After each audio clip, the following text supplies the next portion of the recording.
तुला लगन वालों के लिए हम चर्चा कर रहे हैं अस्त ग्रहों के बारे में और ये आपके लिए अब अंतिम वीडियो रहेगी जिसमें हम 12वें भाव के बारे में विचार कर रहे हैं। अगर आपका 12वें भाव में कोई भी अस्त ग्रह है आपके चार्ट में तो आप ये वीडियो देख सकते हैं। यहाँ पे देखिए हमने सूर्य को 12वें भाव में ही दिखाया है और सूर्य आपके चार्ट में 11वें भाव के स्वामी बनते हैं। अब आपके चार्ट में सूर्य हो सकता है कि 11वें भाव में भी स्थित हो सकते हैं, 12वें में या फिर लगन में भी स्थित हो सकते हैं। बट आपका जो अस्त ग्रह है इनमें से कोई भी वो आपके 12वें भाव में स्थित होना चाहिए। तो सबसे पहले यहाँ हम एक-एक ग्रह को लेंगे और उसके बाद देखेंगे कि इनके अस्त होने से यहाँ क्या प्रभाव पड़ेगा। सबसे पहले लेते हैं बृहस्पति को। बृहस्पति आपके चार्ट में अगर सूर्य से अस्त हो जाते हैं तो सूर्य 11वें भाव के स्वामी होने के कारण ये फॉरेन से इनकम सोर्सेज आपके लिए ला सकता है। ऐसा जो स्थिति है यानी बृहस्पति का जो अस्त होना है वो आपको फॉरेन में सेटल कर सकता है। इवन करियर के लिए ये बहुत अच्छी स्थिति बन सकती है।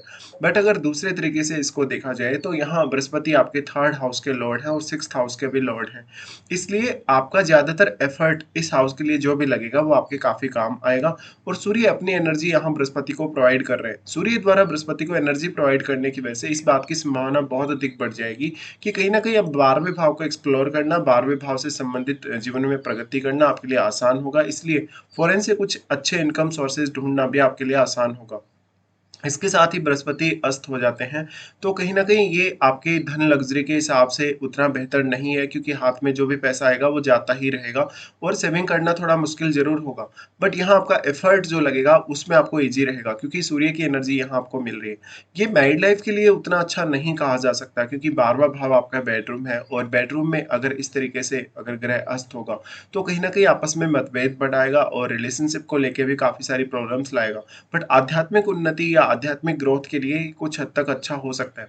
बृहस्पति आपके चार्ट में तीसरे भाव के स्वामी होने की वजह से ये भी हो सकता है कि आपका फॉरेन से कुछ कनेक्शन है डायरेक्टली या इनडायरेक्टली या फिर आपको लगातार विदेश यात्रा करनी पड़ती होंगी।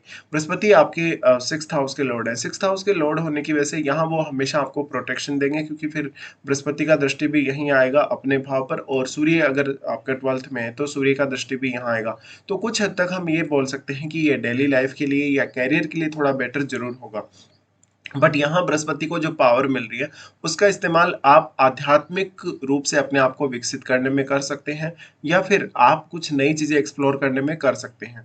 यहाँ पे बेसिकली अब आपको अपने इनकम सोर्सेज़ पे ज़्यादा ध्यान देना होगा, आप कितना ज़्यादा वाइज़ली वो डिसीज़न लेते हैं अपने आर्थिक रूप से जो भी आपके फैसले हैं। उसके बाद यहाँ शनि को देखेंगे, शनि मान लो यहाँ अस्त हो जाते हैं सूर्य से, तो इसका मतलब है कहीं न कहीं फॉरेन से कुछ रिलेशन बनना या फॉरेन में इवन सेटल होने की संभावना ज़्यादा बढ़ जाएगी, इवन करियर को लेकर भी। बट यहाँ सूर्य ज़्यादा पावरफुल हो रहे हैं, तो आपको इनकम सोर्सेज़ के मामले में यहाँ काफ़ी ज़्यादा सपोर्ट मिल सकेगा और शनि के अस्त होने से उतना ज़्यादा एफर्ट आपको कभी-कभी नहीं करना पड़ता और शनि भी इससे एक्टिव रहेंगे, भले ही दोनों आपस में शत्रु ग्रह हैं, लेकिन फिर भी यहाँ शनि अपने मित्र के घर में होंगे, तो आपको काफ़ी बेटर रिज़ल्ट लाएँगे। ऐसे में आपको आपकी संतान के पर्पज़ से या अपने घरेलू पर्पज़ से विदेश जाना पड़ सकता है या अपने करियर पर्पज़ से।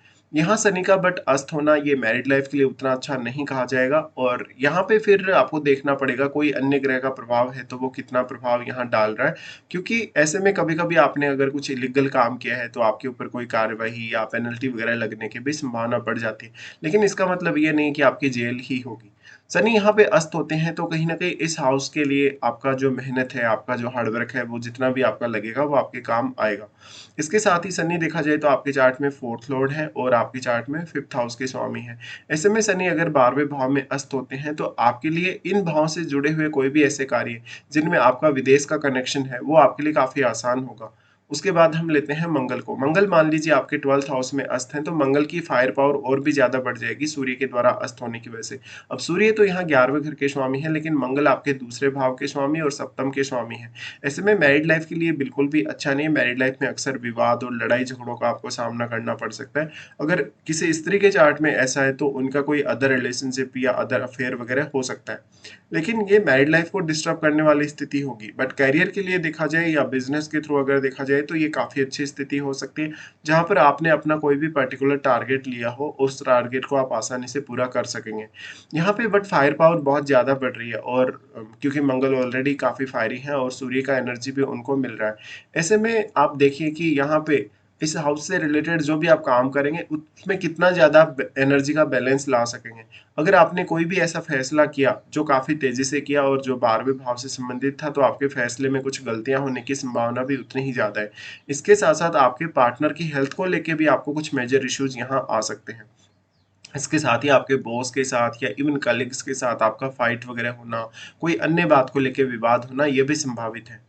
फिर हम यहाँ पे लेंगे चंद्रमा को। चंद्रमा को अगर हम यहाँ लेते हैं तो चंद्रमा अब 10th लॉर्ड है खुद, और 10th लॉर्ड होकर चंद्रमा अगर यहाँ आ जाते हैं तो ये आपकी क्रिएटिविटी के लिए अच्छा होगा, इमेजिनेशन के लिए अच्छा होगा और आपके मानसिक तौर पे भी आपको थोड़ा स्ट्रॉन्ग जरूर बनाएगा। बट यहाँ थोड़ा ओवर थिंकिंग के चांसेस होंगे, ये 12वां भाव है, तो यहाँ आपका सबकॉन्शियस माइंड बहुत ही ज़्यादा एक्टिव होगा। इसलिए आप कुछ ऐसे काम कर सकते हैं जिसमें आपका सबकॉन्शियस माइंड आपका ज़्यादा साथ दे सकता हो, जैसे कि आपका कोई पूजा पाठ करना है, आपको कोई साधना करना है, सिद्धि वगैरह करना है, तो उनमें आपको रिजल्ट बेहतर मिल सकते हैं। बट यहाँ पे चंद्रमा 10th लॉर्ड होने की वजह से करियर को लेकर थोड़ी एंग्जाइटी इश्यूज जरूर देंगे, पर ये स्थिति आपके लिए हैंडल करने योग्य रहेगी। चंद्रमा के 10th हाउस के लॉर्ड होने की वजह से हो सकता है फॉरेन से कुछ ना कुछ कनेक्शन है, या करियर में आपका 12th हाउस का जो रोल है वो बहुत इंपॉर्टेंट हो सकता है। अब सूर्य क्योंकि 11वें घर के स्वामी है, तो 11वें घर के स्वामी होकर अगर चंद्रमा को सूर्य अस्त कर रहे हैं, इसलिए सूर्य अपना प्रभाव बहुत स्ट्रांगली डाल रहे हैं चंद्रमा पर। और चंद्रमा की ये प्रवृत्ति भी होती है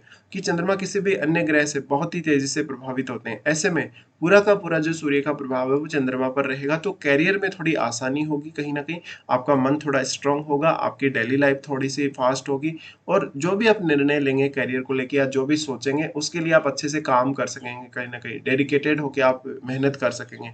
ये आपके कैरियर में आपकी हेल्प जरूर करेगा। अगर आपका फॉरेन का कुछ कनेक्शन बनता है या कैरियर से रिलेटेड ऐसा कुछ काम कर रहे हैं जिसमें 12वें भाव का रोल बहुत इंपॉर्टेंट है, तो ये भी आपके लिए काफी महत्वपूर्ण होगा। उसके बाद देखा जाए तो कैरियर के हिसाब से ये ज़्यादा बेटर हो सकता है और अर्निंग्स के हिसाब से भी। बट यहाँ कोई भी फैसला लेते हुए आप मानसिक तौर पे कितने ज़्यादा स्ट्रोंग हैं, ये बहुत ज़्यादा ज़रूरी होगा आपके लिए। उसके बाद यहाँ हम देखते हैं शुक्र को। मान लीजिए किसी के शुक्र यहाँ पे अस्त हैं, तो शुक्र यहाँ नीच की स्थिति में आ जाएंगे। बट 12वें भाव में अगर देखा जाए तो भोग विलास की प्रवृत्ति को शुक्र बहुत ज्यादा बढ़ा देते हैं। अब वो नीच के होंगे तो अस्त होने से सूर्य का प्रभाव ज्यादा बढ़ जाएगा, तो ऐसा इंसान और भी ज्यादा लग्जरी लाइफ जीने वाला होगा। बट मैरिड लाइफ के डिस्टर्ब होने के चांसेस बढ़ जाएंगे और कहीं ना कहीं अपने पार्टनर पे ऐसा जातक ज्यादा हावी रहेगा। अगर किसी स्त्री के चार्ट में ऐसी स्थिति बनती है कि शुक्र 12th हाउस में अगर अस्त हो रहे हैं, उस केस में उसको नेम फेम मिलने के चांसेस बहुत ज्यादा बढ़ जाते हैं। और क्योंकि आप खुद ही शुक्र से रिप्रेजेंट हो रहे हैं, तो शुक्र से रिप्रेजेंट होने की वजह से आपका फॉरेन का कनेक्शन या 12th हाउस का स्ट्रांगली कुछ कनेक्शन कैरियर में भी देखने को मिल सकता है। उसके अलावा यहाँ रिलेशनशिप को लेके कुछ इश्यूज रह सकते हैं जो आपकी मैरिड लाइफ में आपके सामने आएंगे। फिर हम यहाँ बुध को लेते हैं। बुध मान लीजिए यहाँ अस्त हो जाते हैं, तो बुध की पावर भी और ज्यादा बढ़ेगी, यानी बुध और ज्यादा चमकेगा सूर्य के प्रकाश में। तो कहीं ना कहीं 12वें भाव से रिलेटेड काम करना या बुध से रिलेटेड काम करना आपके लिए ईजी रहेगा।